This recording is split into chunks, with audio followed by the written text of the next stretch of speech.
দুর্গাপুজো ছাড়াও সারা বছর যদি কোনো কিছুর জন্য ওয়েট করে থাকি তাহলে সেটা হচ্ছে শিবরাত্রি। আমাদের বাড়িতেই রয়েছে প্রতিষ্ঠিত শিব মন্দির, আর সেখানে প্রতি বছর ভীষণ ধুমধাম করে নিয়ম নিষ্ঠার সঙ্গে শিবরাত্রি পুজো হয়। লাস্ট 2 বছর ধরে বাবাকে 4 প্রহরে 4 বার পুজো করা শুরু হয়েছে। এবছরও শুরু হলো শিবরাত্রি বিকেলবেলার থেকে। আর এবারে 4 প্রহরটা না খুব ক্রুশিয়াল ছিল, সারা রাত ধরে পুজো হয়েছিল।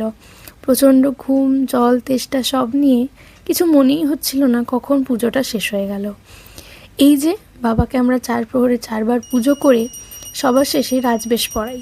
রাজবেশটা যথারীতি প্রতি বছর কেনাই হয়, কিন্তু সেটা না ইল ফিটেড হয়, ভালো ঠিক লাগে না। তো এবছর অনেক খোঁজাখুঁজির পরেও যখন পাইনি, তখন নিজে হাতেই কাপড় কিনে বানাবার চেষ্টা করেছিলাম। কি জানি, বাবা হয়তো চেয়েছিল এবছর বানিয়েই পড়বে। ভাবিনি জিনিসটা এত সুন্দর হবে, কিন্তু ইচ্ছা আছে পরের বছর আর একটু সুন্দর করে বানাবো। 4 প্রহরে পুজো শেষে রাজবেশ পরিয়ে আরতি হয়, তারপরে হোম যজ্ঞ, আর এভাবেই হয় পুজোর শেষটা। এবছরও তাই হয়েছিল। তোমাদের শিবরাত্রি কেমন কাটলো অবশ্যই।